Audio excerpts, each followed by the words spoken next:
Hadirin hadirat yang dirahmati Allah Subhanahu wa taala. Kita bersyukur kepada Allah taala. Allah kumpulkan kita dalam majelis yang mulia di kota bumi. Dalam niat kita untuk berangkat bersama suami atau bersama istri untuk keluar di jalan Allah Subhanahu wa taala. Ini bukan perkara kecil, bukan perkara sepele. Ini perkara yang sangat besar yang dapat menjadi asbab hidayah seluruh alam. Yang dapat menjadi asbab Allah turunkan keberkahan di kampung kita, di kampung-kampung orang lain, di negeri-negeri orang lain. Asbab Bapak Ibu ini keluarga Allah Subhanahu wa taala. Inilah yang dikehendaki Allah taala. Bagaimana suami istri ini bekerja sama untuk agama. Hari ini suami istri sudah pandai bekerja sama untuk berkebun. Sudah pandai bekerja sama untuk berdagang. Sudah pandai bekerja sama untuk membesarkan anak.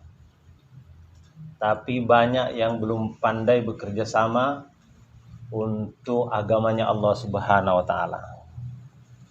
Maka kasih sayang Allah Subhanahu wa taala kepada kita. Kita dipilih atas perkara ini. Suami istri dipilih untuk perjuangan agama. Zaman dahulu diceritakan dalam Al-Quran, ada orang dipilih hanya suaminya saja menjadi pejuang agama. Seperti Nabi Nuh alaihissalam, Nabi Lut alaihissalam, suaminya saja.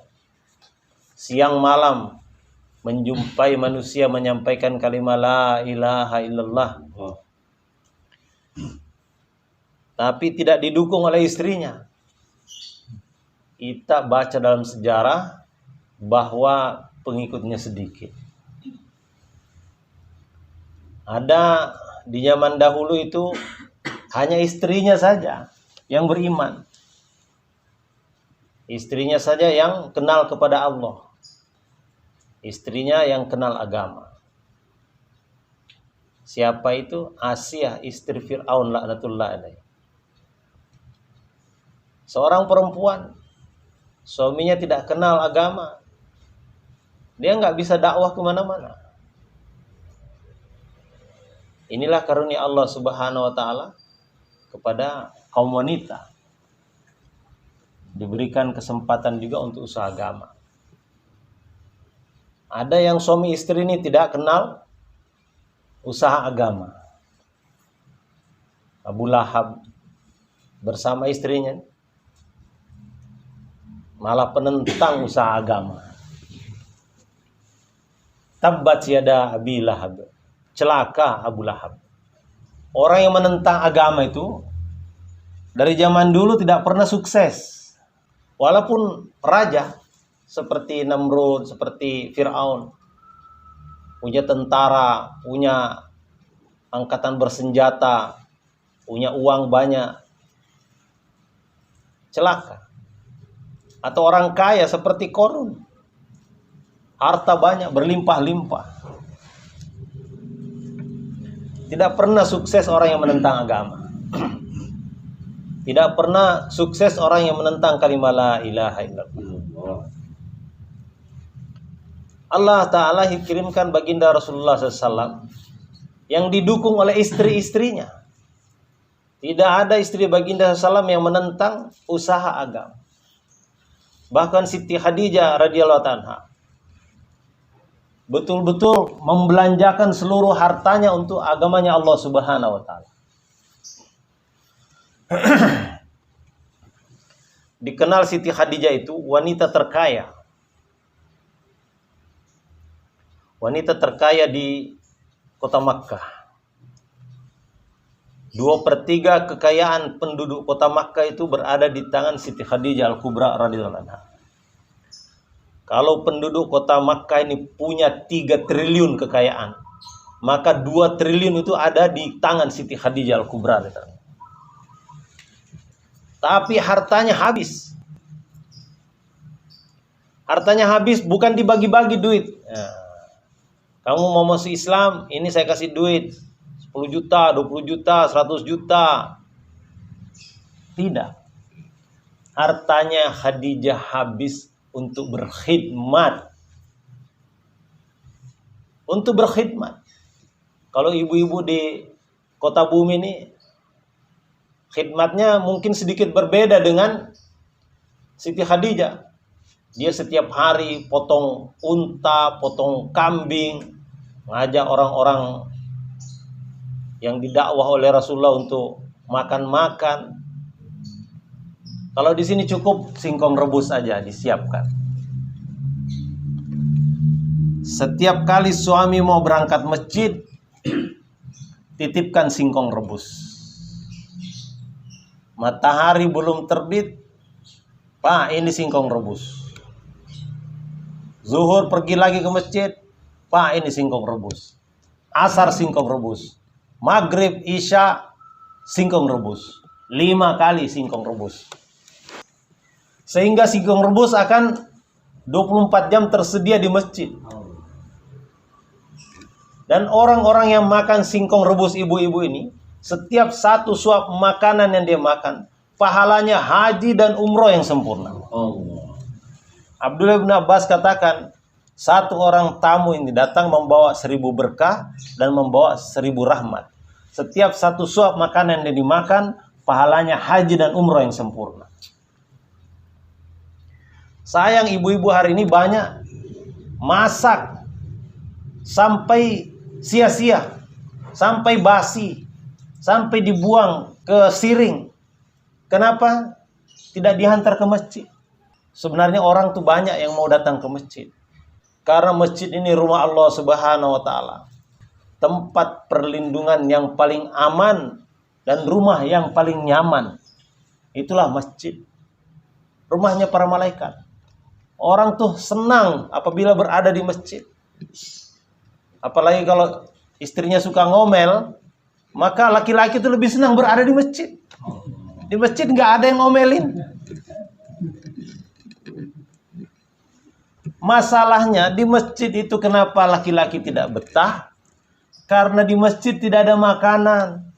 Kadang-kadang air minum pun tidak ada di masjid. Padahal di masjid Nabi 24 jam selalu ada makanan. Hanya pada masa paceklik betul itu tidak ada makanan di masjid. Kita sudah baca sejarah bagaimana Sayyidina Abu Bakar radhiyallahu anhu siang-siang panas terik pergi ke masjid. Kemudian menyusul Sayyidina Umar. Dan Umar datang ke masjid juga. Heran melihat Abu Bakar sudah ada di masjid. Wahai Abu Bakar, apa yang kamu lakukan di sini? Aku lapar, Mar. Coba. Sahabat kalau lapar, mereka cari makan ke masjid. Orang kota bumi kalau lapar cari makan kemana? Pasar. Ke pasar, ke warung. Ini bedanya dengan sahabat. Tapi berdoa minta surganya sama dengan sahabat. Umar datang ke masjid. Abu Bakar juga heran, kamu sendiri ngapain ke sini? Aku juga ke sini karena lapar. Lapar. Sahabat kalau lapar ke masjid. Tidak lama datang Rasulullah. Rasulullah datang ke masjid juga karena lapar. Melihat 2 sahabatnya sudah duluan. Masya Allah. Jadi begitu orang dahulu. Mereka kalau lapar ke masjid. Hari itu Rasulullah sudah tahu bahwa tidak ada yang bawa makanan ke masjid. Tidak ada yang takaza bawa makanan ke masjid. Kalau di kita sekarang ini kalau ditakazakan. Setiap rumah bawa 1 piring makanan ke masjid. Maka kalau dalam kampung itu ada 50 rumah, 50 piring makanan ada tersedia di masjid. Minta kelebihan 1 piring aja kalau ibu-ibu masak. Ibu-ibu masak nasi lebihkan 1 piring. 50 piring akan berada di masjid. Bikin cendol, lebihkan 1 gelas. Maka 50 cendol akan tersedia di masjid. Apalagi kalau rumah itu masakannya lain-lain. Masya Allah. Di masjid itu masakan akan beraneka ragam. Anak-anak sampai kakek-kakek itu jadi betah di masjid. Rasulullah datang, nggak ada makanan. Kata Rasulullah, ayo kita ke rumah Abu Ayyub Al-Ansari. Datang Rasulullah bersama Abu Bakar, bersama Umar ke rumah Abu Ayyub Al-Ansari. Tidak SMS dulu, tidak WA dulu, tidak telepon dulu. Langsung aja datang ke sana. Saat itu Abu Ayyub lagi di kebun, istrinya yang ada di rumah. Melihat tamu datang, langsung istrinya, persilahkan duduk, saya akan panggil suami saya. Yang datang ini adalah Rasulullah. Maka istri Abu Ayyub segera ke belakang, macam di kota Bumi ini juga, kebunnya itu berada di belakang rumah. Wahai Abu Ayyub, suamiku sayang, ini ada tamu di rumah. Siapa? Ada Rasulullah, ada Abu Bakar, ada Umar. Masya Allah, senangnya itu kedatangan tamu Abu Ayyub Al-Ansari. Langsung dia manjat pohon kurma. Jadi sunnahnya itu kalau ada tamu datang ke rumah kita langsung manjat pohon. Pohon apa yang ada di sini? Pohon mangga, pohon kelapa, kelapa sawit. Jadi pokoknya ada tamu datang ke rumah langsung manjat pohon. Kenapa ini sunnah? Sunnah ahli surga, sunnah sahabat. Apalagi kalau yang datang ke rumah kita itu orang-orang dari markas, Masya Allah. Datang usuli, mau ngajak kepada kebaikan itu langsung pohon mana yang ada segera dipanjat. Ada pohon pisang segera manjat pohon pisang. Ada pohon pepaya manjat pohon pepaya. Dia tebang itu satu tanda, dia bawa kepada Rasulullah. Ya Rasulullah, ahlan wa sahlan, ini silahkan pilih. Rasulullah heran, wahai Abu Ayyub, ini ada yang mentah, ada yang mengkel, ada yang matang, kenapa kamu turunkan semua? Kata Abu Ayyub, aku ingin engkau makan paling engkau suka ya Rasulullah. Silahkan pilih. Jadi tamu itu disediakan macam-macam makanan supaya memilih. Masya Allah, itulah kehidupan sahabat. Selesai diletakkan itu kurma, pamit lagi. Sebentar ya Rasulullah. Kemana Abu Ayyub? Ke belakang. Ke belakang mana? Ke kandang kambing. Jadi dua tempat itu, dua alamat itu, apabila ada tamu datang ke rumah kita, maka dua tempat ini kita datangi. Satu datang ke pohon, kedua datang ke kandang kambing. Kambingnya bukan mau diambil susunya, diambil untuk dipotong, disembelih. Bismillahirrahmanirrahim. Disuruh istrinya masak. Masya Allah. Nanti ibu-ibu kalau ada tamu datang ke rumah, langsung suami suruh ke belakang ke kandang kambing. Masakin kambingnya. Berapa lama itu Rasulullah di rumah itu? Selagi ada tamu di rumah, maka malaikat rahmat turun di rumah itu. Maka senang, ibunya juga masak, apinya dikecil-kecilkan sedikit supaya jadi lama masaknya. Senang mendengarkan pembicaraan Rasulullah tentang kubur, mahsyar, sirat, tentang surga. Masya Allah. Begitulah orang-orang dahulu faham. Setiap satu suap makanan yang dimakan oleh tamu ini pahalanya haji dan umrah yang sempurna. Dan rezeki ini orang tidak akan tertukar. Sebagaimana di rumah ini, Masya Allah, satu orang tamu datang ke rumah ini membawa 1000 rahmat dan 1000 berkah. Coba. Jadi berapa pasang ini? 4 pasang. 8 orang. 8.000 keberkahan datang. Satu keberkahan itu mencukupi untuk kehidupan kita di dunia sampai akhir hayat. Itu satu keberkahan. Kalau berkah pekerjaan itu, kerjanya mudah, waktunya singkat, tempatnya dekat, hasilnya melimpah. Itu tanda kerjaan berkah. Kalau tidak berkah, kerjanya susah, waktunya lama, tempatnya jauh, hasilnya minus pula. Udah capek-capek, masih berhutang juga untuk menyelesaikan.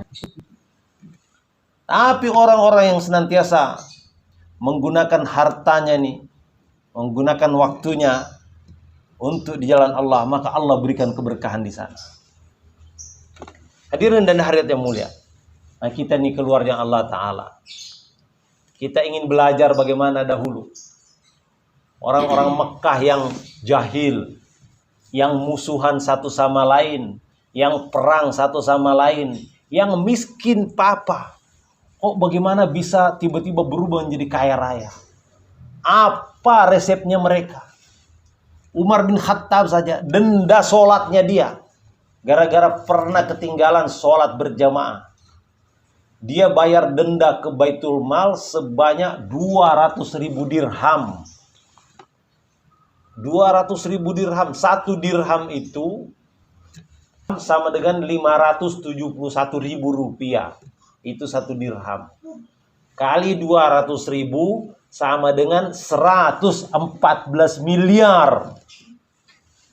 Bukan 114.000, bukan 114 juta. 114 miliar untuk membayar denda ketinggalan sholat berjamaah. Kita hari ini ketinggalan sholat berjamaah masih bisa senyum-senyum. Apa pelajaran yang kita bisa ambil dari peristiwa ini? Satu, betapa berharganya yang namanya sholat itu. Kita tidak paham harganya sholat hari ini, karena itu kita main-main dengan sholat kita. Bapak-bapaknya main-main dengan sholat, ibu-ibunya juga main-main dengan sholat. Entarlah lagi tanggung nih, ayam sudah dipotong, lagi dikulitin, lagi dibersihin, dimasak, digoreng. Wah, kalau lupa tiba-tiba lewat sholat zuhur. Yang masalah pula kalau belum sholat zuhur, tiba-tiba datang rembulan. Padahal waktu sudah masuk. Wah, bahaya buat ibu-ibu. Ibu itu lebih tidak boleh menunda-nunda waktu sholat daripada bapak-bapak. Bapak-bapak ini nggak ada yang kedatangan rembulan.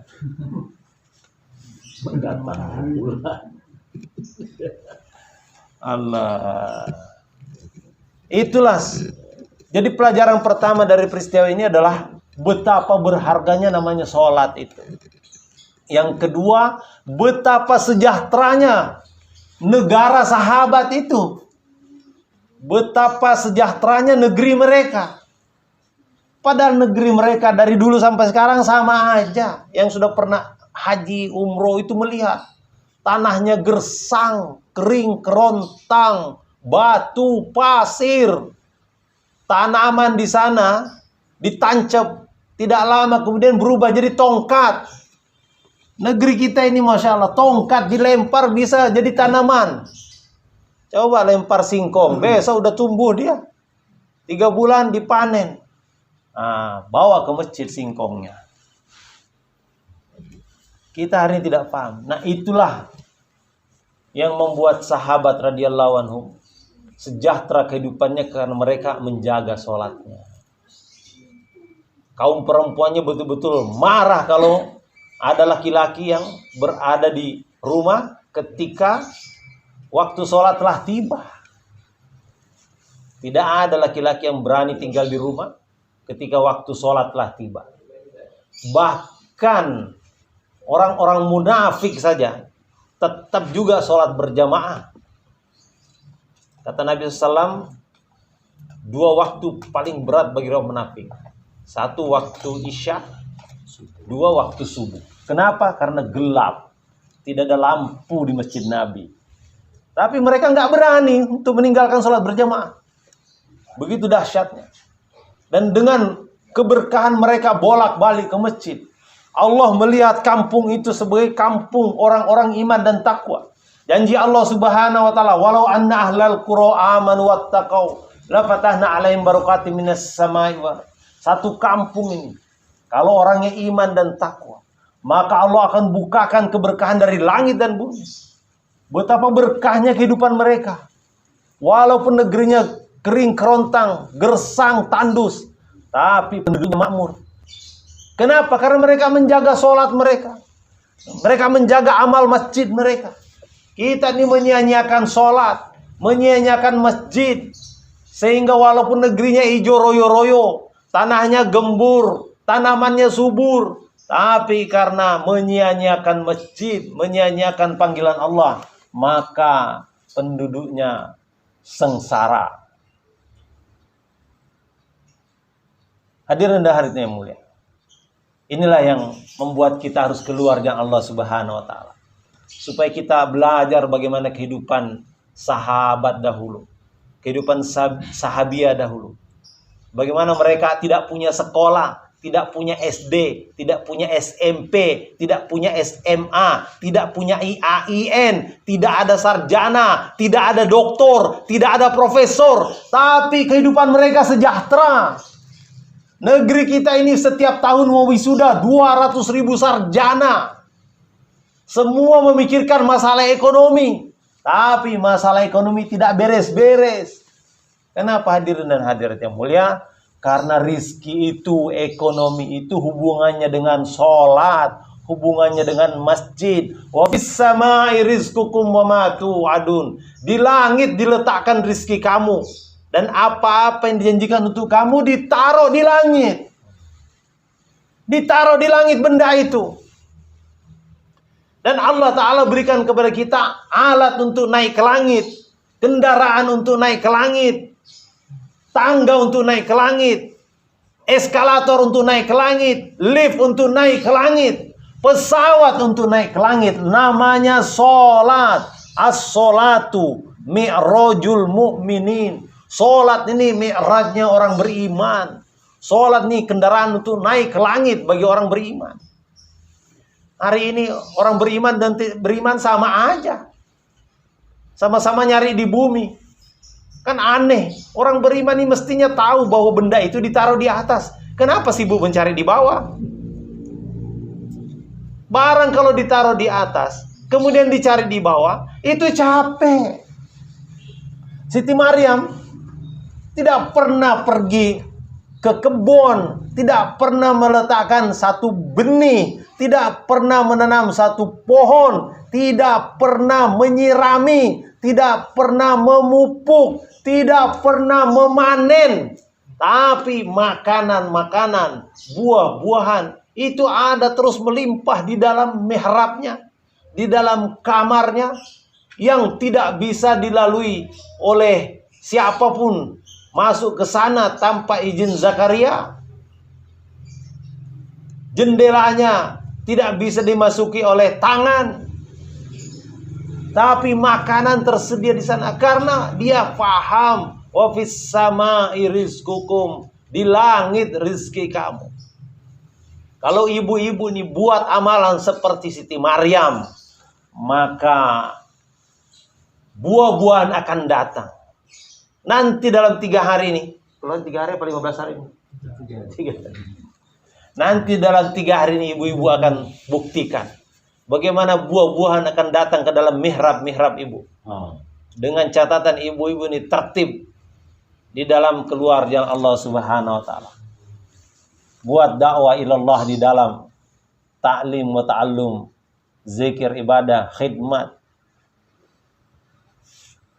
Buat taklim sebagaimana yang diputuskan dalam musyawarah, siapa petugasnya ikut. Buat muzakarah, bukan untuk menunjukkan saya lebih hebat, saya lebih pintar, saya lebih orang lama, tapi buat taklim sebagaimana dahulu sahabiah buat taklim, buat muzakarah sebagaimana dahulu buat muzakarah, saling berbagi ilmu dan saling mengasihi. Yang tua sayang kepada yang muda hormat kepada yang tua. Jamaah kalau satu hati, maka pertolongan Allah akan datang.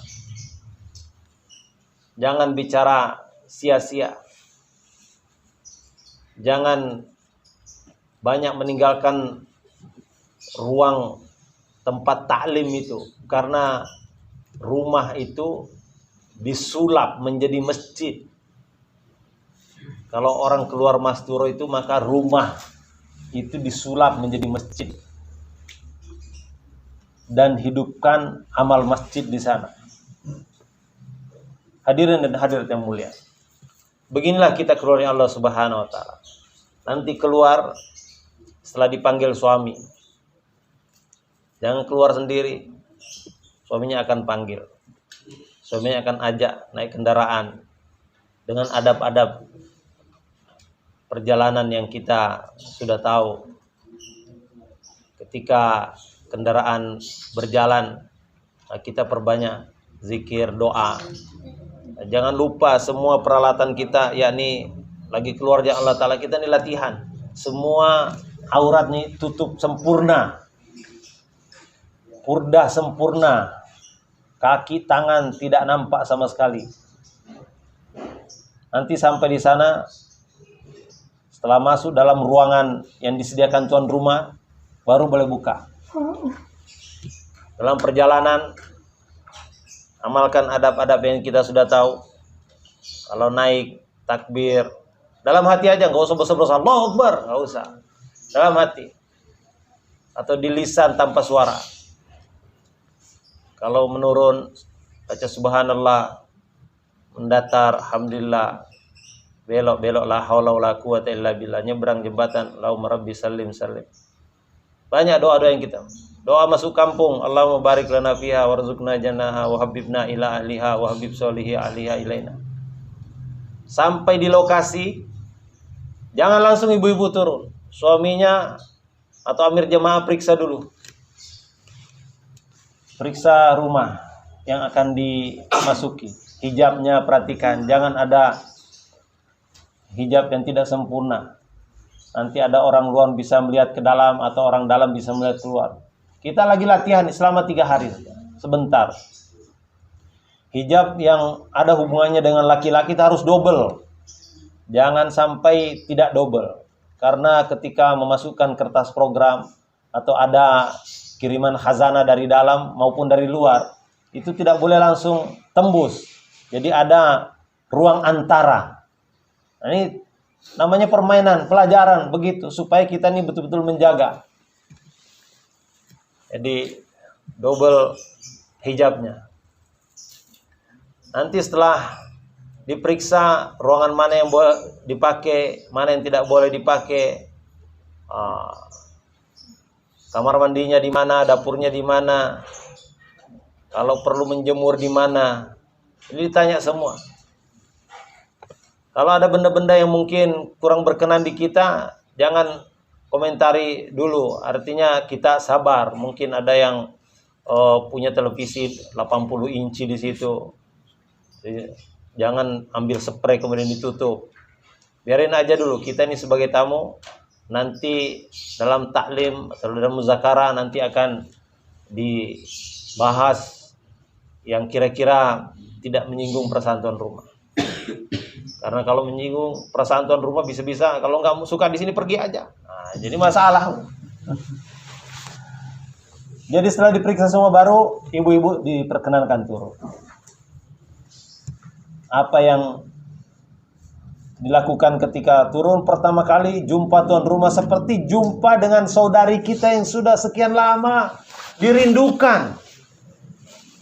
Udah sekian lama ingin jumpa, tapi baru sekarang ini ketemu. Subhanallah, betapa gembiranya hati. Bawa perasaan gembira, bawa perasaan senang berjumpa dengan saudari kita itu.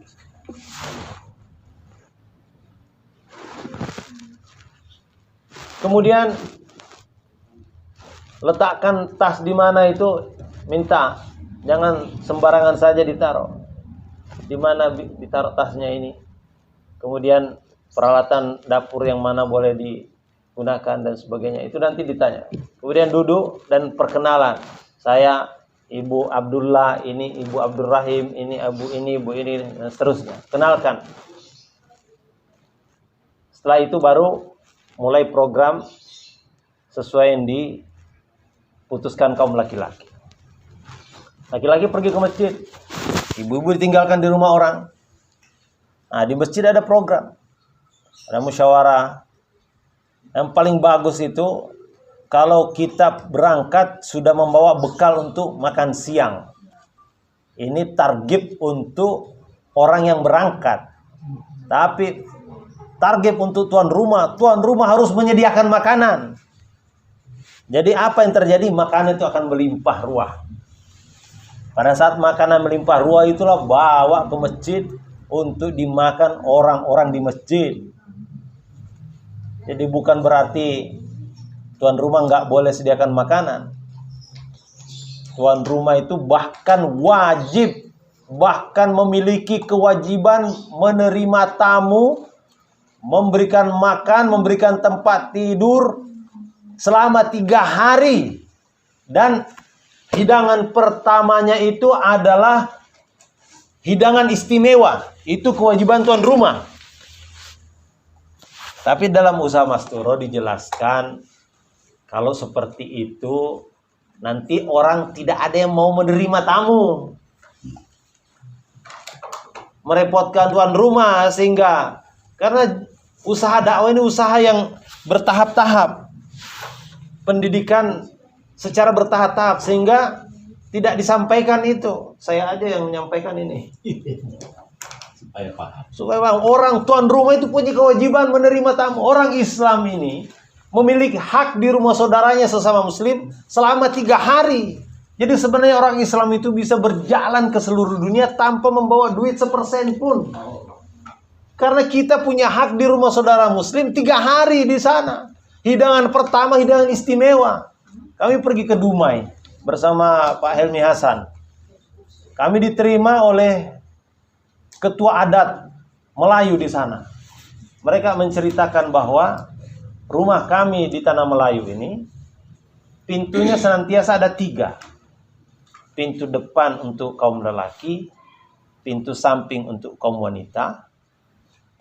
Kemudian dia berhenti. Saya tanya, lah pintu belakang apa?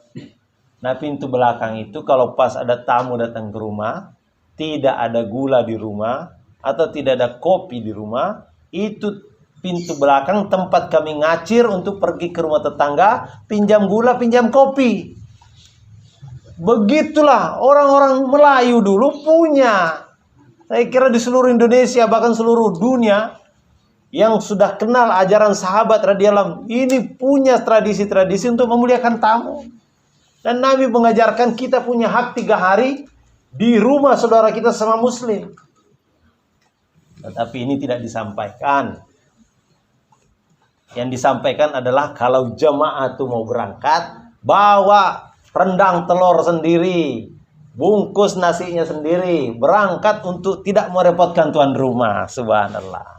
Itu tahap pertama. Nanti insya Allah akan tiba saatnya ketika iman kita sudah mantap semua, akan tiba masa itu. Sebagaimana dahulu di zaman sahabat, ada seorang perempuan berjalan dari Yaman, dari San'a sampai ke Madinah. Sepanjang jalan itu semua orang menyambut seperti saudaranya sendiri. Ketika tiba di Madinah ditanya, gimana keadaan perjalanan kamu? Oh, saya disambut sepanjang jalan seperti saya masuk rumah sendiri, seperti masuk rumah saudara saya sendiri. Saya diberi makan, saya diberi tempat tinggal, kemudian saya teruskan perjalanan.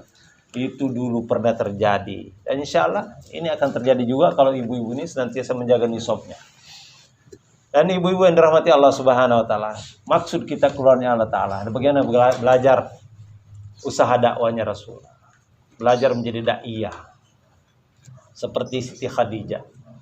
Bagaimana belajar menjadi alimah seperti Aisyah radhiyallahu. Bagaimana menjadi abidah seperti Juwairiyah. Bagaimana menjadi khodimah seperti Zainab binti Jahsy. Bagaimana menjadi wanita yang hidupnya senantiasa mendidik anak, menjadi murabiah seperti Khansa. Bagaimana menjadi zahidah seperti Fatimah. Ini adalah sampel-sampel wanita dalam kehidupan kita. Kita belajar untuk perkara itu. Kita keluar yang Allah Ta'ala untuk perkara itu. Jaga waktunya, jaga amalannya. Sholat-sholatnya betul-betul diperhatikan. Agar menjadi asbab hidayah sholat kita. Asbab dimudahkan rezeki kita. Kalau ada orang mengadu kepada Rasulullah perkara rezeki, maka Nabi bukan berikan duit untuk dagang. Bukan berikan bibit untuk ditanam. Bukan berikan kambing untuk diternak. Tapi Nabi SAW bacakan ayat wa'mur ahlaka bis sholat. Perintahkan keluargamu sholat. Mungkin dia sudah sholat. Bagaimana dengan anaknya? Bagaimana dengan mantunya? Bagaimana dengan cucunya? Wa'mur ahlaka bis sholat. Jadi sholat ini alat untuk menyelesaikan masalah ekonomi. Satu negara ini kalau semuanya sholat, selesai masalah ekonomi mereka. Satu provinsi kalau semuanya sholat, selesai masalah ekonomi provinsi itu. Satu kabupaten semuanya sholat, selesai masalah ekonomi satu kabupaten itu. Satu kecamatan semuanya sholat, maka selesai masalah ekonomi kecamatan itu. Satu kelurahan semua sholat, maka selesai masalah ekonomi satu kelurahan itu. Satu keluarga semuanya sholat, maka selesai masalah ekonomi satu keluarga itu. Jadi penyebab masalah ekonomi datang, coba periksa. Mungkin ada di antara ahli keluarga kita yang tidak sholat. Inilah masalahnya. Karena kalau satu orang tidak sholat, ini kata Mas Syekh, sialnya itu akan menimpa kepada 40 orang di sekitarnya. Bahkan 40 rumah di sekitarnya. Satu orang meninggalkan sholat. Kalau itu kebusukan, maka kebusukannya itu akan menimpa kepada 40 orang di sekitarnya. Kalau itu penyakit, maka penyakit itu akan menimpa 40 orang di sekitarnya. Lebih dahsyat daripada corona. Jadi bahaya sekali mempermainkan sholat itu. Kenapa Umar bin Khattab ketinggalan sholat? Itu bukan tidak sholat. Ketinggalan sholat. Ketinggalan sholat berjamaah. Duitnya ratusan miliar untuk membayar ketinggalan sholatnya itu. Hadirin dan hadirat yang mulia. Beginilah kita keluar perbaiki sholat kita. Zikir kita juga begitu. Dijaga. Doa-doa masnunah. Kita belajar. Dalam muzakarah itu kita belajar. Dan kita libatkan tuan rumah. Dalam amal. Jangan tuan rumah sibuk masak, sibuk ini, sibuk itu. Menyapu, membersihkan lantai. Tidak. Semua pekerjaan rumah, tuan rumah, kita ambil alih. Anaknya kita yang mandiin, kita yang sabunin, kita yang berikan pakaian. Jangan melibatkan tuan rumah dalam kerjaan. Istirahatkan tuan rumah dari pekerjaan dapur, sumur. Kasur memang tidak ada karena suaminya tidak boleh berada di rumah. Jadi kita ambil alih kerjaannya itu. Ibu-ibu, kalau ambil alih kerjaan tuan rumah untuk dapur dan sumur, maka tuan rumah itu senang kedatangan tamu. Bahkan dia akan minta lagi. Seperti di India. Kalau ibu-ibu katanya mau istirahat, maka dia minta supaya jamaah masturo datang ke rumahnya. Bilang suaminya, suamiku sayang, kirim jamaah masturo ke rumah. Kenapa? Saya terlalu capek nih. Oh. Jadi jamaah masturo datang ke rumahnya membersihkan. Itu lemari-lemari yang sudah berdebu, gelas-gelas yang berdebu, jendela-jendela yang berdebu. Semuanya jadi kinclong ketika jamaah datang. Jadi itu yang membuat mereka senang menerima jamaah mastur. Tuan rumah duduk dalam taklim, duduk dalam muzakarah, insyaallah. Dan sempurnakan hari, sempurnakan waktu, 72 jam. Keluarnya Allah Subhanahu, sempurnakan 72 jam. Jadi ini yang akan merubah. Kalau kita gali sumur, airnya di meter ke-7, kita berhenti pada meteran ke-6, tidak keluar air. Jadi betul-betul sempurnakan 72 jam. Maka cucuran hidayah itu akan datang kepada kita.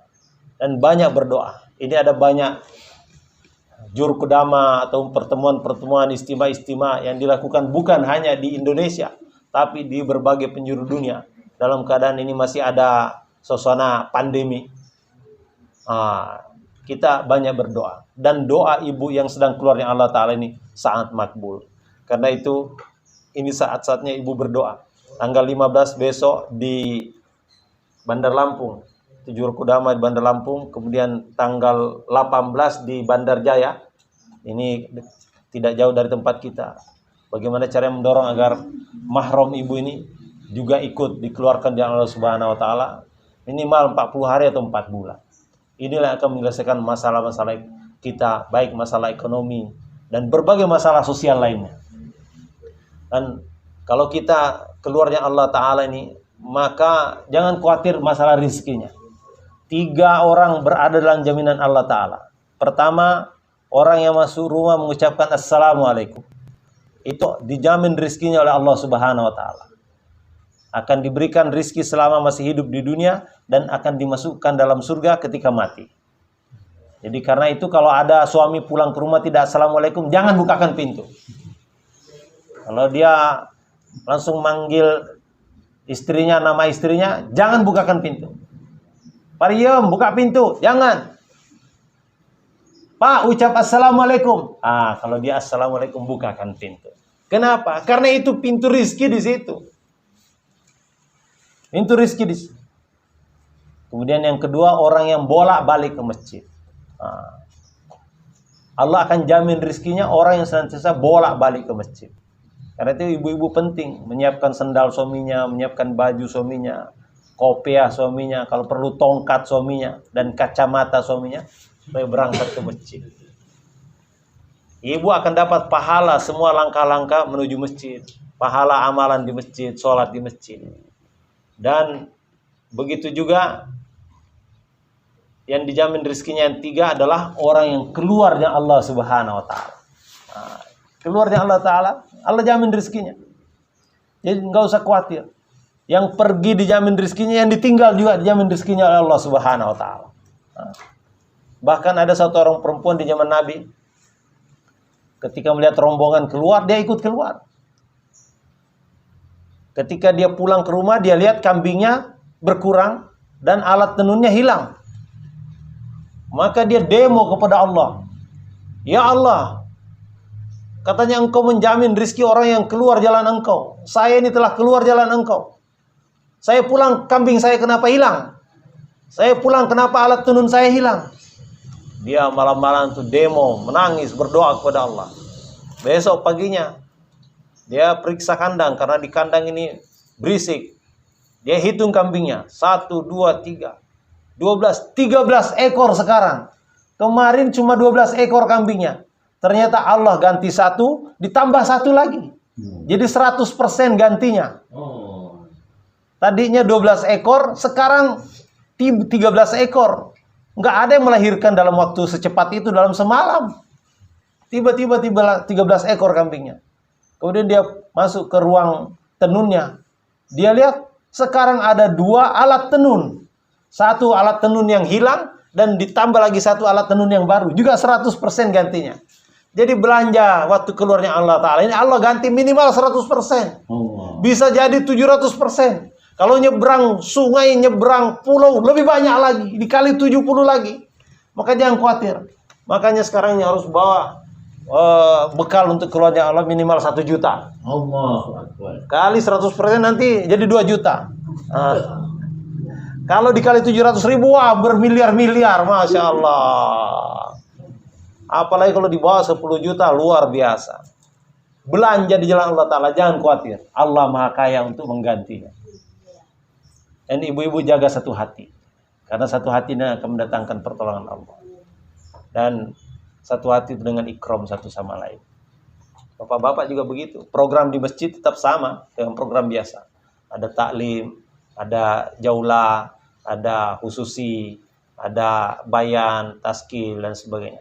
Program normal kaum lelaki. Dan keluarkan juga jemaah laki-laki serta taskil juga jemaah mastur. Insyaallah, semoga Allah terima.